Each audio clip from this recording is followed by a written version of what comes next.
Hey guys, welcome back. Today, I want to tell you about one of the most valuable brands on earth. Worth more today than Ferrari, more than Adidas, more than Netflix. And it wasn't built by a Silicon Valley genius or a Wall Street investor.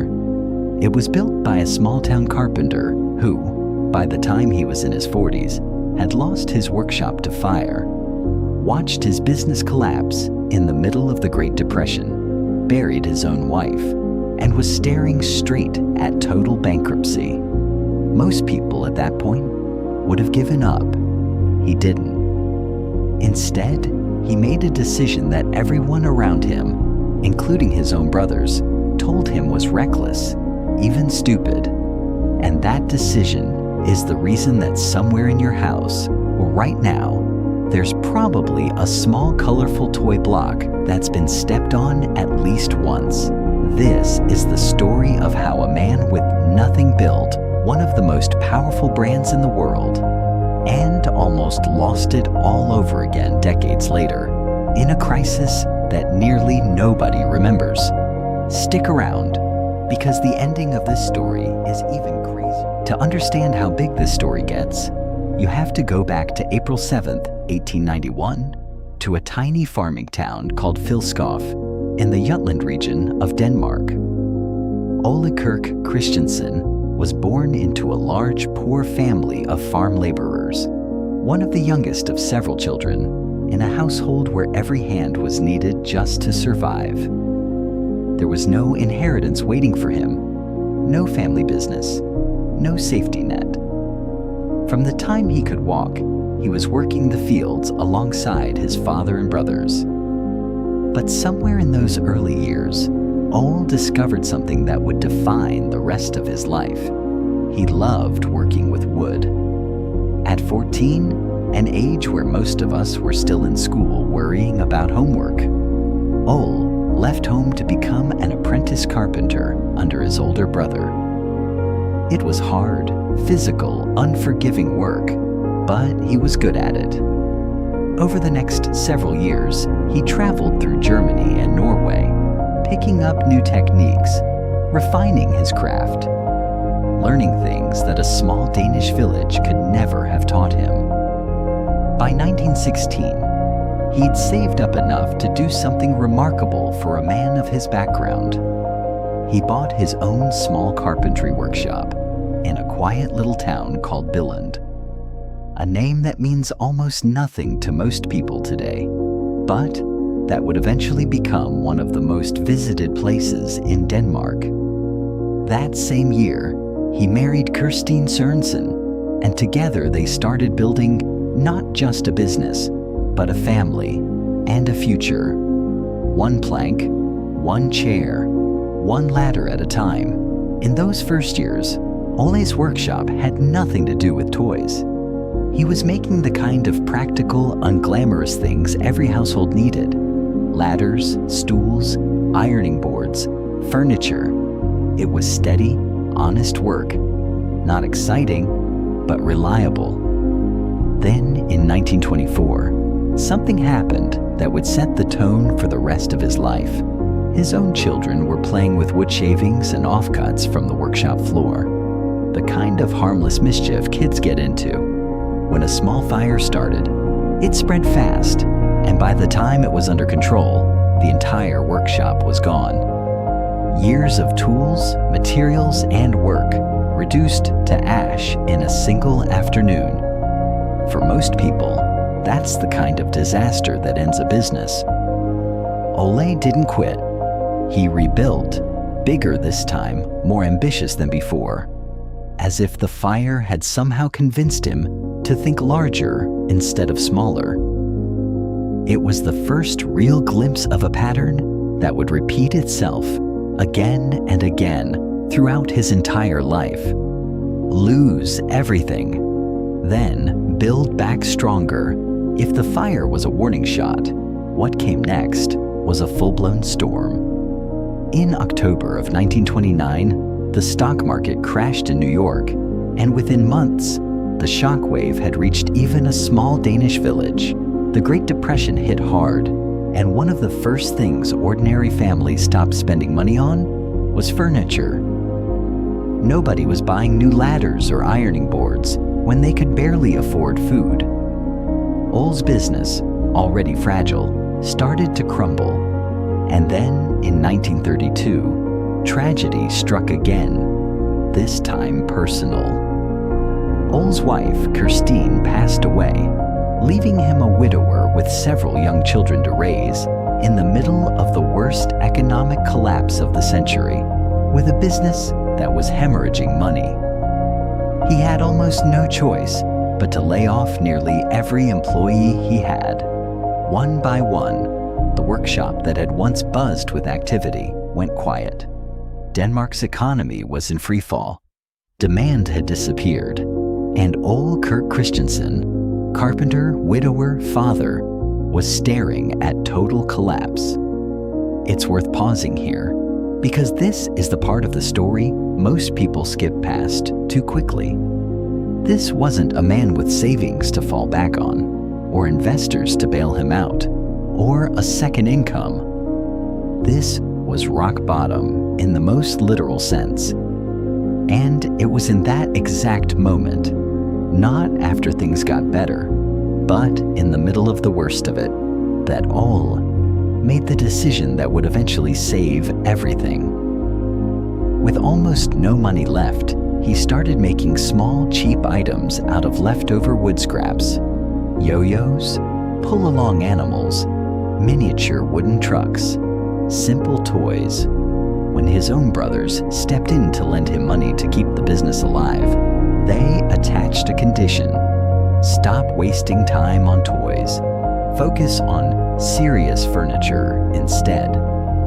Ole listened to them about almost everything else. On this one point, he quietly refused. By 1932, Ole had officially turned his little wood scrap experiment into a real company. A small wooden toy business built almost entirely out of necessity. 2 years later, in 1934, he did something that tells you a lot about the kind of leader he was. Instead of naming the company himself, he opened it up to a contest among his own employees. His own submission ended up winning. He combined two Danish words, "leg god," meaning play well. It's a small detail, but it says everything about his philosophy. The goal was never just to sell toys. It was to make something children genuinely enjoyed. And here's the detail that almost sounds too perfect to be true. In Latin, that same word coincidentally translates to "I put together" or "I assemble." Nobody planned that. It just turned out to be strangely, perfectly prophetic. For more than a decade after that, the company made toys exclusively out of wood. Simple, well-crafted, but nothing revolutionary. Modest local success, nothing more. Then, in 1942, disaster struck a third time. A short circuit sparked a fire that burned the entire factory to the ground. Production equipment, inventory, blueprints, all of it gone in one night. By any reasonable measure, this should have been the end. Ole was, by his own admission, ready to walk away.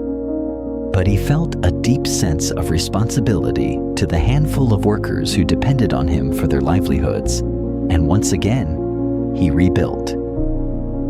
And then came the decision that changed everything. The one his own family and half of Denmark thought was a mistake. After World War II, wood was scarce and expensive across Europe. In 1947, Ole did something no other Danish toy maker had dared to try. He spent an enormous sum, more than double the company's entire profit from the previous year, on a brand new, unproven technology, a plastic injection molding machine. Picture this from the outside for a second. You're a carpenter. Your entire identity, your entire skill set, everything you've built over 30 years is rooted in wood. And you're about to bet everything on a material you've never worked with, using a machine nobody in your country has ever operated to make toys that department store buyers are openly telling you children will never want. Plastic is cheap, they said. Wood is what children play with. Wood is what parents trust. Ole ignored every one of them. In 1949, the gamble started to take shape. The company released its first serious plastic product, a simple interlocking building brick, the direct ancestor of the piece that would eventually define the entire brand. And here's the thing, nobody tells you about this part of the story. It wasn't an instant hit. Sales were slow, painfully slow. Retailers were skeptical, parents were skeptical, and for a while it looked like the critics might have been right all along. But Ole didn't back down, and in 1950, his son Godfred officially joined the company as deputy director. Godfred brought something his father didn't have, a completely different way of thinking about what they were actually selling. His insight was simple but genius. Instead of selling individual toys, what if every single piece the company ever made could connect with every other piece, regardless of when it was bought or which set it came from? Suddenly, you weren't buying a toy. You were buying into an entire, ever-expanding universe of possibilities, one that grew every time you bought a new set. In 1953, marketing began under a new, unified brand name for the bricks themselves. And by 1955, the company had fully committed to this new vision, launching an official building system with over 24 different sets and 8 toy vehicles, all designed to work together. It was, in hindsight, one of the smartest strategic pivots in toy industry history. Then, in 1958, after years of engineering refinement, the company patented the specific stud and tube coupling design, the precise mechanism that locks each piece firmly in place while still allowing it to be pulled apart and rebuilt into something completely different. That single patent is, in many ways, the technical foundation of everything the brand became. But here's where the story takes a bittersweet turn. Just months after securing the patent on his life's greatest invention, the thing that would make his name known worldwide, Ole Kirk Christiansen passed away at the age of 66.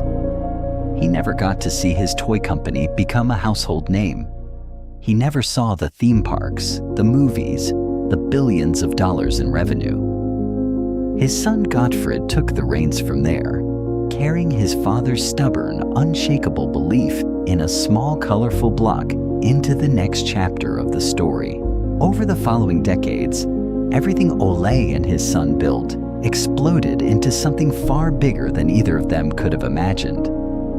Theme parks opened, train sets, a whole new building system designed for toddlers, expansion into dozens of countries. By the 1990s, this small Danish toy company was a genuine global phenomenon. And that success is exactly where things started to go wrong. Flush with decades of growth, leadership made a decision that sounds reasonable on paper, but turned out to be almost fatal in practice. They decided to diversify aggressively. Branded clothing lines, video games, increasingly elaborate and expensive theme parks, a flood of new complicated product lines. Between 1993 and 1998 alone, the number of different products the company offered nearly tripled. But here's the problem. Sales didn't triple along with it. Not even close. Costs exploded while revenue stayed flat. And in 1998, for the first time in the company's entire history, it posted an actual financial loss. And it kept getting worse. By 2003, the company was reportedly losing close to $1 million every single day. Every day. Debt had climbed to roughly $800 million. Sales had collapsed by more than 25% in a single year. Private equity firms, the kind of investors who specialize in circling wounded companies before a bankruptcy sale, started paying very close attention. The company's own internal annual report that year used the word unsatisfactory to describe results, which, if you know anything about corporate language, is about as close to "we are in serious trouble" as you'll ever hear a company admit publicly. Think about that for a second. A company that had never once posted a loss since its founding back in 1932. Through the Great Depression, through 2 devastating fires, through a world war, was, for the first time ever, genuinely months away from ceasing to exist. Something had to change, drastically, immediately. In 2004, the board made an almost unthinkable move for a company that had always been run by the founding family. They brought in an outsider. Jürgen Vig Knudstorp, a former McKinsey consultant, just 35 years old, became the very first CEO in the company's history who wasn't a member of the Christiansen family. He described the situation the moment he walked in the door with a phrase that's since become somewhat legendary in business circles. "We're on a burning platform, we're running out of cash, and we may not survive." His plan was almost brutally simple. Strip away everything that wasn't the core product. He sold off the theme parks entirely. He shut down the internal video game division. He slashed the product catalog from over 13,000 distinct pieces down to roughly 7,000, cutting nearly half of it. Every decision, every resource, every ounce of focus went back to the one thing that had made the company special in the first place. A small, simple, colorful interlocking block. What happened next is, without exaggeration, one of the most dramatic corporate turnarounds in modern business history. By 2006, just 2 years after the company was on the brink of collapse, operating margins had already fully recovered. The bleeding had stopped and growth had returned.